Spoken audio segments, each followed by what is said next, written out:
I already offered Orion some of these chanterelles, but he said he's got enough. So yeah, we have a few. Actually, we were in Lost Park and it was good. So do you want to just bring your stuff here? Morning, Ted. hey, Henny, how are you? I'm good, sir. So this is Chessie Miltler, director of the Galiano Conservancy, and also René. yes. Oh, okay. The wife of the husband of my partner. And so we have a few more things. Is this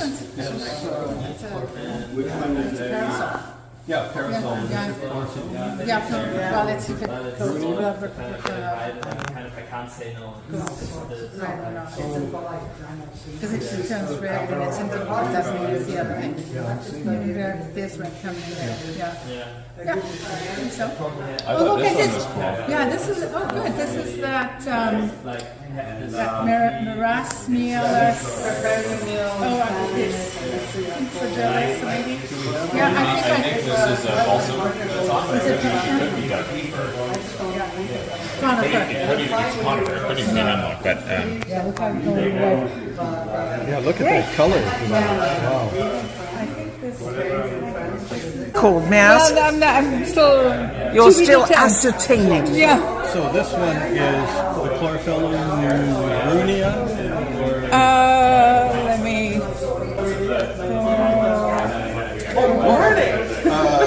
It's okay, finish what you're doing. Mushroom. Yes, I know. This is way less fun. This is way more fun to me. Morning, sweetheart. How are you? Okay, I need to get behind Charbon. Charbon, can I squeeze behind you? I've got some.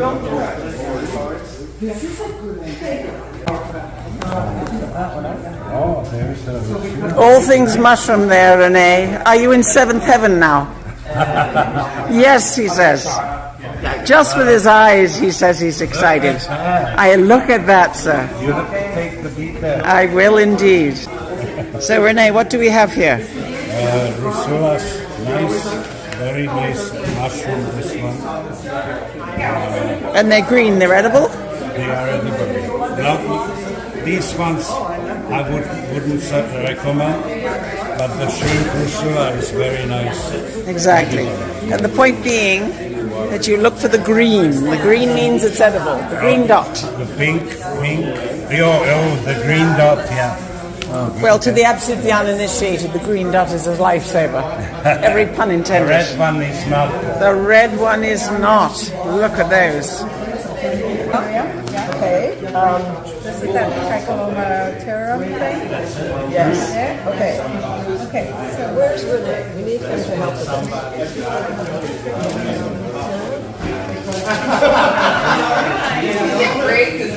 I believe you have attended a number of these festivals. Indeed, yes, for many years now. It's always a fabulous thing to do. Yeah. Did you say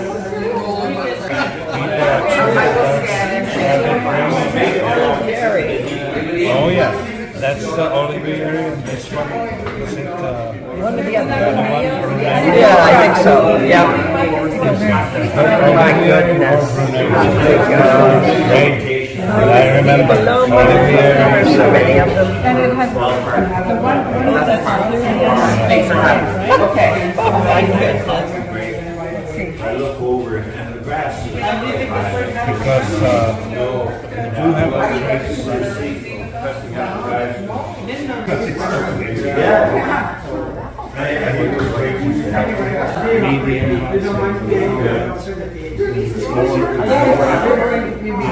Oh yeah, for sure. Yeah, yeah. Well, I feel always when I go to the bank, when I go there.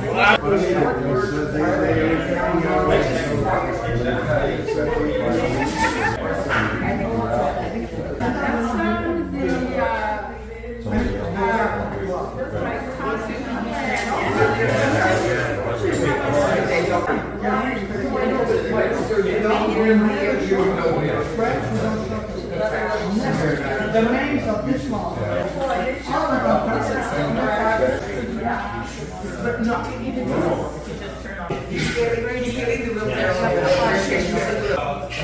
Let people know that we might We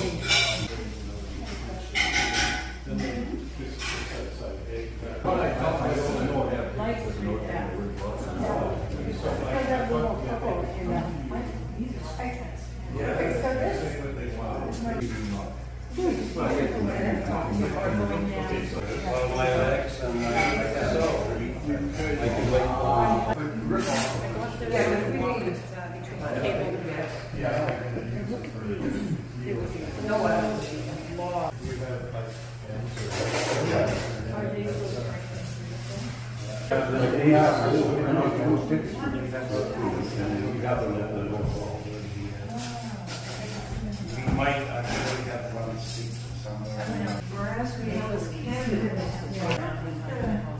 So we'll.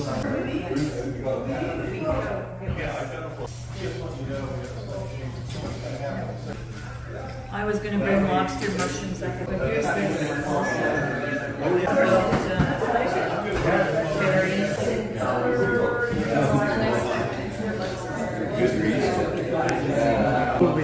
Which one is this? And I didn't find. And the pièce résistance, Pacific Golden Chanterelle. So look at this. Every year, René keeps the plates with the hundreds of mushrooms that can appear when guests arrive to celebrate mushrooms on Galiano Island. It's good to. You are the best. This is René Mallow. Sing it. To be able to reuse them. Absolutely, especially the ones with the green dots. Oh, yeah. We watch for those. Look at that. White Isn't that chanterelle. extraordinary? Chanterelle.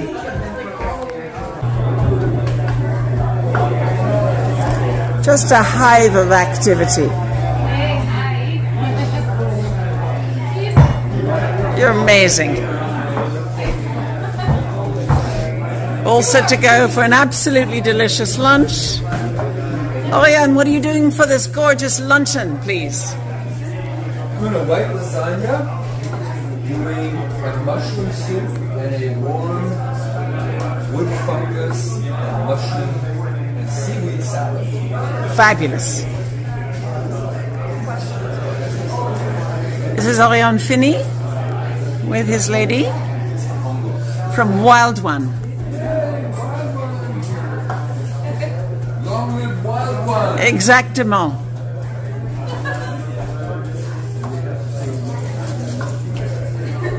Ça, c'est fantastique. Comme ça, c'est comme ça.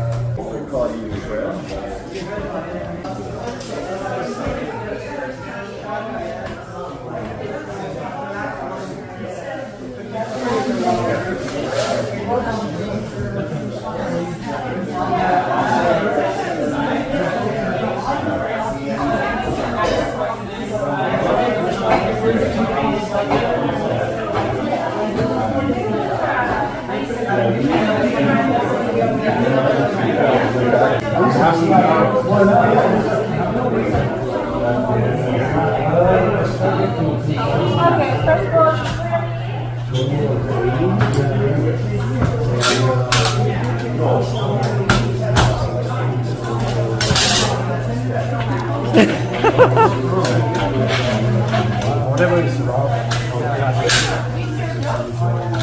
No.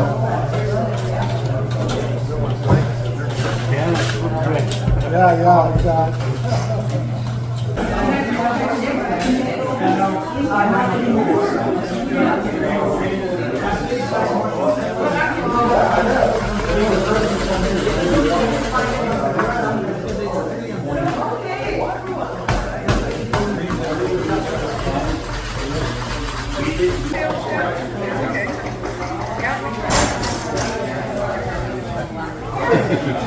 What would you like? So 2 soups, 2 salads, 2 lasagnas.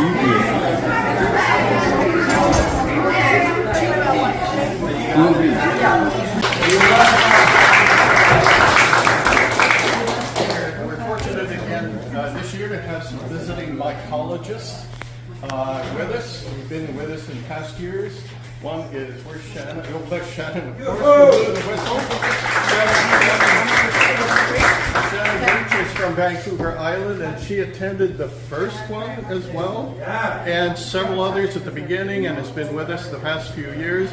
And Charmin, where's Charmin? I'm here. Oh, there's Shannon Berch is from the mainland, and she has been here as one of our visiting experts for several years. So it's great to have them here to help with identification and your presentation today at 2. I wanted to call your attention to a couple of things in the room. At the back table there, we have a silent auction for a t-shirt, and René is actually wearing that t-shirt, and if he's still here, is Bernie here? Now, Bernie Angelopoulos was also bought the same t-shirt earlier this morning. So if you're interested in that t-shirt, it's a silent auction. There's a little sign-up sheet back there. Really want to say, we couldn't be doing this without all the volunteers that are involved, obviously. René, but where's Shauna? Shauna's in the kitchen. Shauna's in the kitchen. Hi, Shauna, thanks. Say that, Shauna. and other folks were helping last night with the setup, and it's just really great to have all the volunteers. But now, to the point, as you may have been able to tell from Shauna is demonstrating, that we have a lunch available for purchase. And in the kitchen is Orion Finnie from Wildlife, who has prepared the lunch. And Maica's in there working on lunch stuff. And so that lunch is available for purchase. And to purchase a lunch, the menu is on the chalkboard here. You need to come see Roger and Lisa at the table right here, and they'll happily sell you your lunch. I'd like to just take a very brief moment to introduce the speakers today, who have been our resource people from yesterday and today. So this is Shannon Berch, and then right by Rosemary, right there, and they're going to share this presentation. 1-2 kind of tag team thing. I think it's the way it's going to work. Just as I mentioned earlier, for those who were here earlier, Shannon, this is the 25th anniversary of the Galiano Mushroom Festival, founded by and continued by, and where is René now? René? He gave it up. He's 25 years, that's enough. I expect him back any moment. Anyway, René is the founder and the continuing spirit of the Galiano Mushroom Festival. So when he does return, he's in the parking lot talking to someone. Oh, I can't imagine that ever happening. And anyway, just really thank you, René, when he is here again. No, he's. But Shannon, we believe, if records are correct, was at the very first one. I was 12 years old. In 2001.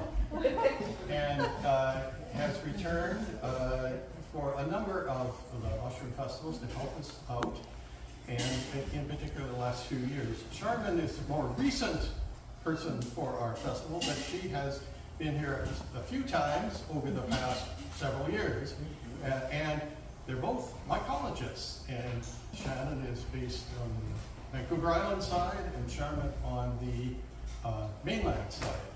And it's always great to have them here to help with mushroom identification, but also working with kids and so on. It's been fabulous. So I have a little bit of official sounding stuff to say about them, not much. Shannon, Dr. Shannon Berch, is former research scientist with the BC Ministry of Environment.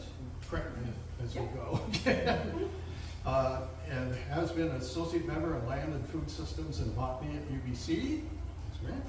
And is a founding member of SPINS, South Vancouver Island Mycological Society, and she gave us a talk about this a year or two ago, the Truffle Association of BC. Really? Hey, Shannon! She knows mushrooms, that's, and Charmin has been working with fungi for over 30 years, I can't imagine how long, but okay, focusing on mushrooms and their relatives found in the Pacific Northwest in general. I know she's been doing a lot of work in northern BC, which I expect she's going to talk about a little bit.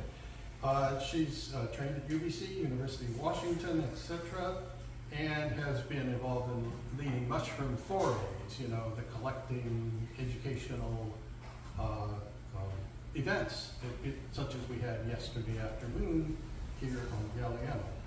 For many, many years, and as my notes say, and I think it's also true of Shannon very much enjoys sharing and discussing mushrooms in their habitats. So with no further ado, I really want to René. there's René. René, we spoke of you whilst you were outside. I was saying goodbye to Adolf. Adolf is, oh yeah, we had, do you want to say something about Adolf? Well, his wife was a Canadian legend in the mushrooms, so he was always helping her, you know, taking her photographs. So I got to meet them about late 90s, and they inspired me with this. So since then, actually, Shannon keeps coming for 25 years pretty much. And Adolf and his wife were here to help me to start it. Yes. So there's a lot of heritage for this festival.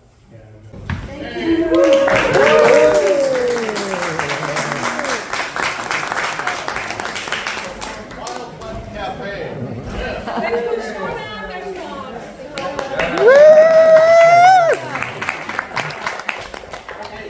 For those of you who just arrived, there's some chairs around. And Sharman and I are going to both speak to you today, and I'm going to start out with basically covering approaches to identifying mushrooms. And then Sharman is going to go on and talk about using DNA or sequencing tools to help identify mushrooms of the boreal forest in the Northwest Territories, not northern BC. So really exciting stuff. Up north, way up North, way up. Sorry? Way up north. Way up north, yes, indeed. All right, so let's get going on approaches to identifying mushrooms. So I'm going to go through all of these approaches listed here. Field guides, dichotomous keys, pictorial keys, synoptic keys, AI tools, oh my God, and DNA sequencing. Could I interrupt you really quickly? So once again, the bookstore For identifying mushrooms are based, as we have for many years, traditionally on the morphology of the mushroom. So we've looked at what they look like, we look at their features, and then we try to figure out what they are. So the tools that we have that are based on morphology, not DNA sequencing just yet, are field guides, dichotomous keys, pictorial keys, and synoptic keys. And I'm going to go through each of those and talk about them a little bit. So with all of these approaches, the very first thing you're generally asked to do is to figure out what major morphological group the fungus that you're interested in belongs to. Because this allows you then to just go in your book to the section that deals with that major morphological group. So it facilitates the use of guidebooks. And we were talking, of those of you who were on the foray yesterday, we were talking about these major morphological groups. The guild mushrooms, the bolets, the polypores, tooth fungi, veined, morels and relatives, cup fungi, bird's nest fungi, coral fungi, club fungi, jelly fungi, crusts, puffballs, truffles, and then there's always an other category for things that don't quite fit into those major groups. And I believe we found representatives of all of those groups. They're on the table except truffles. So we did really well. Thank you, Galiano community, for bringing all these fungi in. Okay, so it's important to learn, first of all, what major morphological group the thing is in, and that helps you in your guidebooks to go right to the appropriate section. So if you go to the website of the South Vancouver Island Mycological Society and go down to resources, you can find mushroom identification resources on that website, free for download or use online. And that includes the Pacific Northwest Key Council dichotomous keys. We'll talk about dichotomous keys. The Pictorial Key to Mushrooms of the Pacific Northwest, and Mycologists, which is a synoptic key to mushrooms of the Pacific Northwest. All of these available on this website for free download. It's a fabulous resource for people who are curious to know more and learn more about mushrooms rather than just, you know, it's fine to just want to learn what chanterelles look like and be safe and sure when you're harvesting those chanterelles. That's fabulous. But if you're curious about digging further, these are some fabulous resources that you can take a look at. Yeah.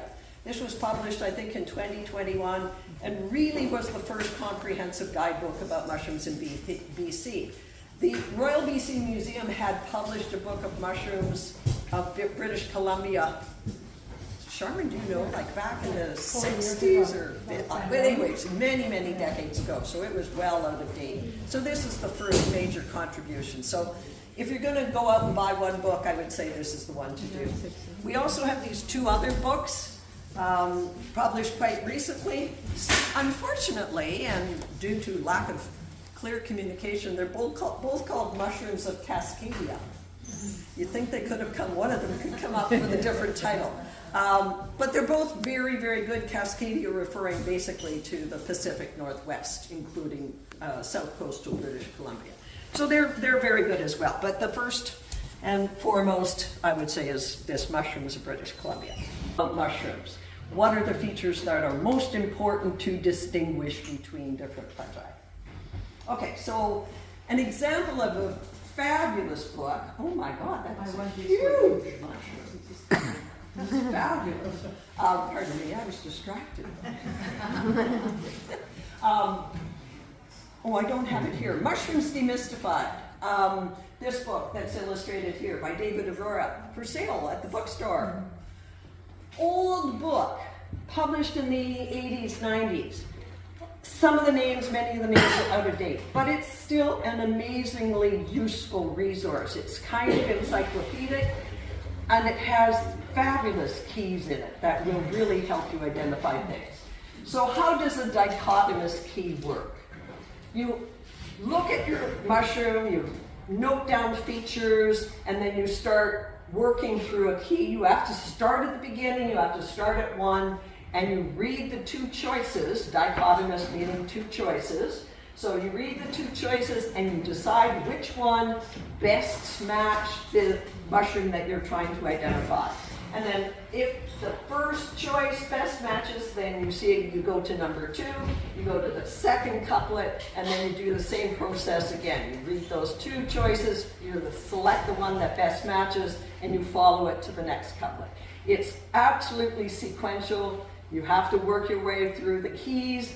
You can find a lot of terminology that you don't know, so it can be a challenging process to use a dichotomous key. It's also a good challenge to you to learn terminology and etc. So if you're interested in stimulating the mind and really digging in, dichotomous keys are fabulous things to use. 4,700 species of mushrooms. How many species of plants do you think we have here? Hundreds? 4,700 species of mushrooms. It was last updated on November 4th of 2025. So if you're wanting to keep up to date on the new species, the new names, the changes, this is an amazing resource for that. Common mushroom, or your photograph isn't very good, your chances decrease. But, you know, if you get better and better at photography, yeah, this is pretty darn good. And say you are presented with, 5 or 10 options, you can start just looking into them more, right? And then you can figure out, hopefully, which species it is that you've got. So, pretty cool, I think. And that is 4,554 observations on Galiano Island of fungi, representing 639 species, with 460 identifiers and 350 observers. Now, those 639 species, maybe some of them may be misidentified, some of them may be in fact at very high taxonomic levels, like I think this is an agaric kind of thing, but nonetheless, There's a lot of people out there participating in iNaturalist on the island who are interested in fungi, so that's fabulous. And this, if you look at the list of species for Galiano Island, the most commonly observed or reported one is turkey tail, not surprisingly, followed by Dyer's polypore. We have both of these on the table. There's the lichen agaric, which we have on the table as well. Northern red belt, it's on the table. So these are the most common things that people are reporting on from the island. Here's a few more. Western panther, western black, elfin saddle, we have that one here. We have lots of the questionable Stropharia. We don't have a veiled polypore. We do have the tooth jelly fungus. So these are the common things that people are observing here on the island. The genome of fungi, it's called the ITS, the internal transcribed spacer, that is used as the DNA fingerprint, the barcode for fungi. And it's really useful to help separate at the species level. It's not DNA that makes a gene that is important in function. It's a spacer region, so you get a lot of mutations and variations in there, and those variations help us distinguish one species from another through the magic of DNA sequencing. So, say you were out in the forest on Galiano Island and you encountered this beautiful fungus, and you collected it, and you took a little sample of it and you sent it to the lab to have it DNA sequenced. And then you got the sequence back from the lab and you went to, say, the UNITE database and you ran the sequence to try to figure out what it was. Then it would have told you that it is Amanita smithiana and with a species hypothesis number. And it will also map out all of the other sequences that the algorithm has put into Amanita smithiana. Census of macrofungi for British Columbia, Canada. There is an open call for specimens from the entire province as part of the MycoMap network. And this project has been funded by a whole bunch of different organizations. The Vancouver Mycological Society, the South Vancouver Island Mycological Society. The sponsors are all listed there. So the deal is that the Mycota Lab has agreed for a period of a year that started in September of this year, so another year, for $5,000 US, which we've already got the money for. They will sequence all of the collections we send them. We are aiming for at least 10,000 collections to send to them to have sequenced for the province. We need you to help us get there. So there's no cost to you other than the fact you have to mail the specimen to Victoria, to the University of Victoria.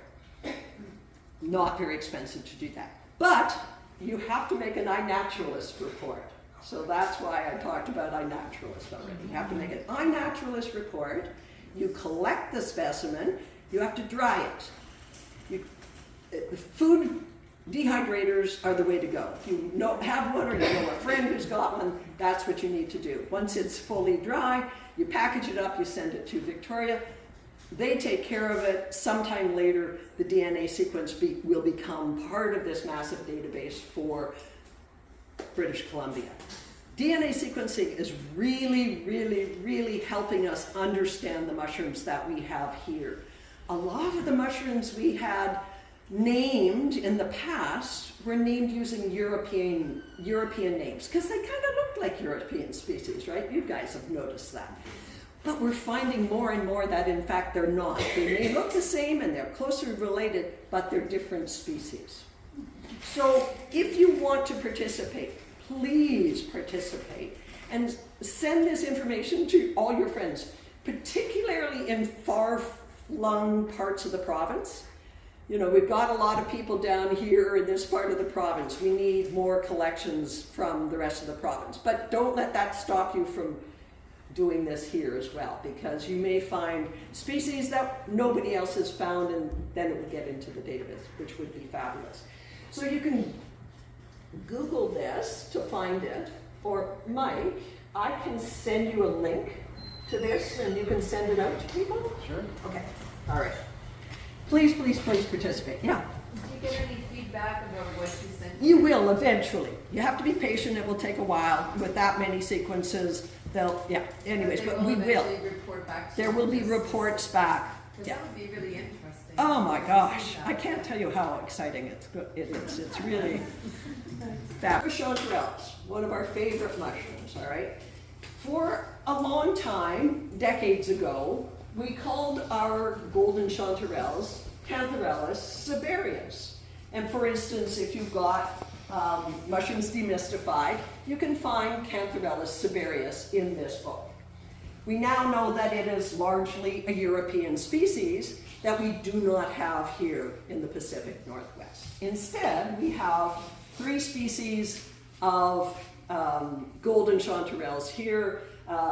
Cantharella formosus, the Pacific golden chanterelle, which was the name was originally described in 1966, but basically nobody paid attention to the publication until 1997, when there was another publication that said, no, wait a minute, this is not Cantharellus cibarius, this is Cantharellus formosus, and we started to pay attention to it.